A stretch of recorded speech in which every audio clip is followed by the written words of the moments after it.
सीतापुर नाम के एक गांव में लोग बहुत हंसी खुशी रहा करते थे। उस गांव में एक बहुत गरीब परिवार रहता था। उस परिवार में मोहन, उसकी बीवी लता और उनका 8 साल का बेटा चीकू रहते थे। मोहन को पीने की बहुत बुरी आदत थी। वो सुबह शाम बस शराब पीता और जुआ खेलता रहता था। मोहन की एक छोटी सी किराने की दुकान थी। मोहन कभी भी उस दुकान को ठीक तरीके से नहीं चलाता था और जितना भी थोड़ा बहुत उस दुकान से कमा खेलने में उड़ा देता था। वो रोज शराब पीकर लता को मारता था और उसे घर चलाने के लिए कोई पैसे नहीं देता था। एक रात लता और चीकू भूखे बैठे थे क्योंकि घर में खाने के लिए कुछ नहीं था। वो देर तक मोहन का इंतजार करते रहे। अचानक दरवाजे पर खटखटाने की आवाज आती है। माँ, लगता है पापा आ गए। वो जरूर हमारे लिए कुछ खाने को लाए होंगे। हाँ बेटा, अब हम सब मिलकर पेट भरकर खाना खाएंगे। लता जल्दी से दरवाजा खोलने जाती है। जैसे ही वो दरवाजा खोलती है तो देखती है कि मोहन के दोस्त मोहन को पकड़कर खड़े हैं और मोहन नशे की हालत में है। अरे भैया, इतनी रात को आप लोग? अरे भाभी जी, क्या बताएं, आज तो मोहन ने हद ही कर दी। इतनी शराब पी रखी थी कि इसे इतना भी होश नहीं था कि ये कहाँ पड़ा है। हम इसे चौराहे पर से उठा कर लाए हैं। अगर कोई गाड़ी वाला कुचल जाता तो बताओ, आप लोगों की तो जिंदगी खराब हो जाती। हाँ भाभी जी, बस आप लोगों का सोचकर हम इसे यहाँ ले आए, वरना तो इसका सबके साथ ऐसा व्यवहार है कि कोई इसकी मदद ना करे। मोहन के दोस्त मोहन को कमरे में ले जाकर लिटा देते हैं और वहाँ से चले जाते हैं। बेटा चीकू, आज हमें फिर से भूखा ही सोना पड़ेगा। मैं तेरे पापा के भरोसे तुझे और भूखा नहीं रख सकती। अब मुझे ही कुछ काम करना पड़ेगा। तू बस आज थोड़ी सी भूख बर्दाश्त कर ले। ठीक है माँ। चीकू और लता दूसरे कमरे में सोने चले जाते हैं। तभी मोहन नींद में बड़बड़ाने लगता है। थोड़ी देर बाद मोहन को होश आता है और वो खुद को अपने घर में पाता है। अरे ओ लता, कहाँ मर गई? मुझे बहुत तेज भूख लगी है। चल जल्दी से मेरे लिए खाना लेकर आ। लता बहुत गहरी नींद में सोई हुई होती है और उसे मोहन की आवाज सुनाई नहीं देती। मोहन 4-5 बार आवाज देता है पर लता नहीं उठती। मोहन गुस्से से लाल हो जाता है और कमरे में रखे एक मोटे से डंडे को उठाता है और दूसरे कमरे में जाता है जहाँ लता और चीकू सो रहे होते हैं। वो डंडे से लता को बुरी तरह पीटने लगता है। लता अचानक नींद से उठ खड़ी होती है। बचाओ बचाओ, मुझे मत मारो। मैंने क्या किया? मेरी क्या गलती है जो आप मुझे ऐसे बुरी तरह मार रहे हो? मैं आधे घंटे से आवाज दे रहा हूँ कि मुझे खाना दे दे और तू यहाँ घोड़े बेचकर सो रही है, हैं? ऊपर से मेरे साथ जुबान लड़ा रही है। मोहन लता को बहुत मारता है। आवाज सुनकर चीकू भी नींद से उठ जाता है। वो अपनी माँ को बचाने की बहुत कोशिश करता है पर मोहन किसी की नहीं सुनता और लता को बहुत मारता है। अगली सुबह जब लता उठती है तो उसे बाहर कुछ शोर सुनाई देता है। वो बाहर जाकर देखती है तो लोगों की भीड़ लगी होती है। लता पास जाती है और पूछती है, क्या हुआ रजनी भाभी? अरे तुम्हें नहीं पता क्या? क्या नहीं पता, बताओ क्या हुआ? यही कि चंपा के पति को कल रात एक चुड़ैल उठाकर ले गई। क्या? ये कैसी बातें कर रही हो भाभी आप? चुड़ैल वुड़ैल कुछ नहीं होता। आप भी किसी की बातों पर यकीन कर रहे हो। यकीन कैसे ना हो बहन, मैंने खुद अपनी आंखों से उस भयानक चुड़ैल को देखा है। उसके लंबे बाल, लंबे लंबे नाखून और दांत, उसकी लाल आंखें और डरावना चेहरा मैं कभी नहीं भूल सकती। जब मैं आधी रात को पानी पीने के लिए उठी तो थोड़ी ठंडक लेने के लिए खिड़की पर खड़ी हो गई थी और तभी मैंने देखा कि एक चुड़ैल चंपा के पति को हवा में उड़ाकर ले जा रही है। ऐसी बात है तो हमें संभल कर रहना होगा और शाम होते ही अपने घर के खिड़की दरवाजे बंद करने होंगे। अब बिल्कुल सही कहा लता भाभी आपने। सब अपने घर चले जाते हैं। लता भी काम ढूंढने निकल पड़ती है। वो घर घर जाकर काम मांगती है पर उसे कहीं काम नहीं मिलता। अंधेरा होने लगता है और आखिर में उसे सरपंच मिलता है। क्या हुआ लता?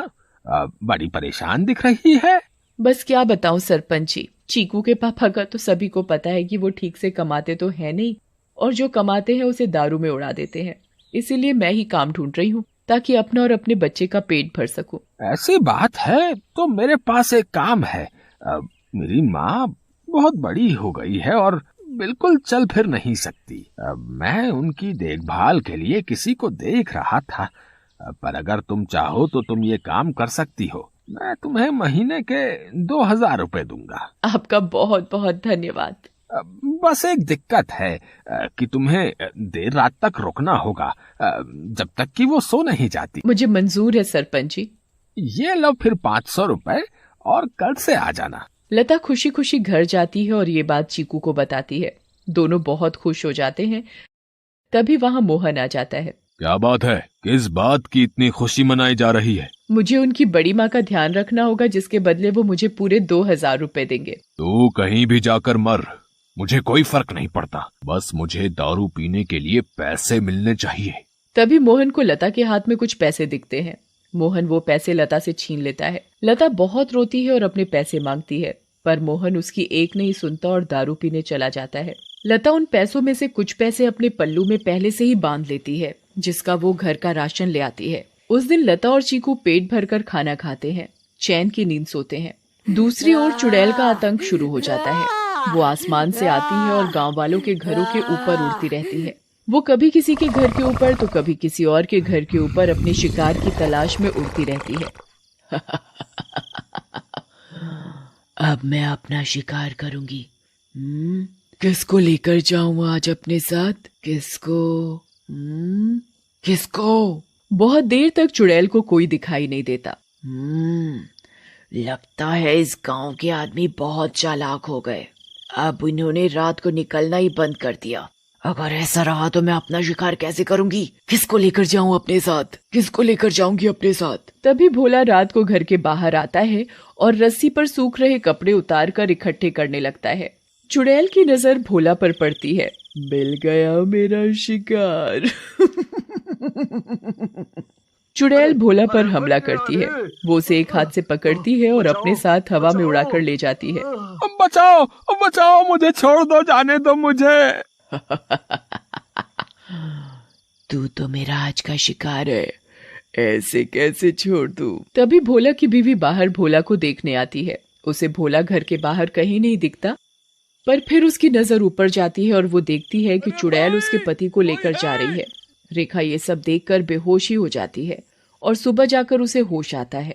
होश आते ही वो अपने पति को हर तरफ ढूंढने लगती है, पर वो कहीं नहीं मिलता। वो यहाँ वहाँ पागलों की तरह भागती है और चिल्ला रही है। तभी गांव के लोग इकट्ठे हो जाते हैं। क्या हुआ रेखा भाभी? अगली सुबह जब लता उठती है तो उसे फिर से घर के बाहर कुछ लोगों का शोर सुनाई देता है। लता बाहर जाती है। क्या हुआ रजनी भाभी, आज किस बात का शोर हो रहा है? अरे लता, कल रात चुड़ैल रेखा के पति को उठाकर ले गई। रेखा का तो रो रो कर बुरा हाल है। बेचारी रेखा भाभी, पर मुझे ये समझ नहीं आ रहा कि वो चुड़ैल हर रात किसी के पति को ही क्यों उठाकर ले जाती है। सही कहा लता भाभी, हमें इस बात का जल्द से जल्द पता लगाना होगा। सभी लोग मिलकर एक तांत्रिक के पास जाते हैं और सारी बात बताते हैं। मैं अभी पता लगाता हूँ कि ये चुड़ैल चाहती क्या है। ओम ह्रीम क्लीम चामुंडाय विच्चय नमः।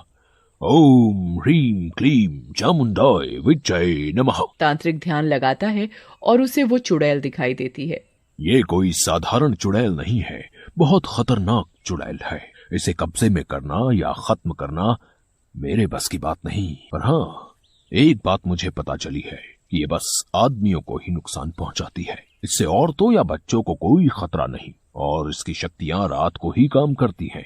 दिन में ये हम लोगों की तरह एक मामूली इंसान जैसी बन जाती है। बस मैं अपनी तांत्रिक विद्या से इतना ही पता लगा पाया हूँ। सब लोग अपने अपने घर चलने लगते हैं। तभी लता बोलती है, मेरे पास एक सुझाव है, अगर वो काम कर जाए तो। वैसे आप लोग मेरी बात सुनकर हंसेंगे, पर इसके अलावा कोई और तरीका नहीं दिख रहा इस चुड़ैल से बचने का। भाभी आप बताओ तो सही, पता चला अगला नंबर मेरा ही है। मैं अभी मरना नहीं चाहता। अंधेरा होने के बाद अगर सभी आदमी औरतों का भेष बनाकर रहे तो वो चुड़ैल किसी भी आदमी को औरत समझकर नहीं लेकर जाएगी। लता की बात सुनकर सब हंसने लगते हैं, पर बाद में सबको लता का ये सुझाव सही लगता है और सब अपने अपने घर चले जाते हैं। लता भी अपने घर चली जाती है। वो मैं कह रही थी कि गांव में चुड़ैल का आतंक बहुत बढ़ रहा है। वो हर रात एक आदमी को ले जाती है। तो गांव वालों ने तय किया कि सब आदमी अंधेरा होते ही औरतों के कपड़े पहन लेंगे ताकि वो चुड़ैल उन्हें औरत समझकर छोड़ दे। तेरा दिमाग तो ठिकाने है या पागल हो गई है? कोई बेवकूफी होगा जो ऐसा करेगा। मोहन लता की एक नहीं सुनता और चला जाता है। लता भी सरपंच के घर उनकी माँ की देखभाल के लिए चली जाती है। लता का पूरा दिन बहुत अच्छे से निकलता है। फिर रात हो जाती है और लता अपने घर के लिए निकल पड़ती है। दूसरी ओर गांव के सभी आदमी अंधेरा होते ही औरतों का भेष बना लेते हैं। लता जब अपने घर वापस जा रही होती है तो उसे आसमान से चुड़ैल आती दिखती है। लता बहुत डर जाती है और पेड़ के पीछे छुप जाती है। तभी वहां से मोहन गुजर रहा होता है। हे भगवान, अब मैं क्या करूं? अब तो ये चुड़ैल इनको ले जाएगी, मैं इनको कैसे बचाऊं?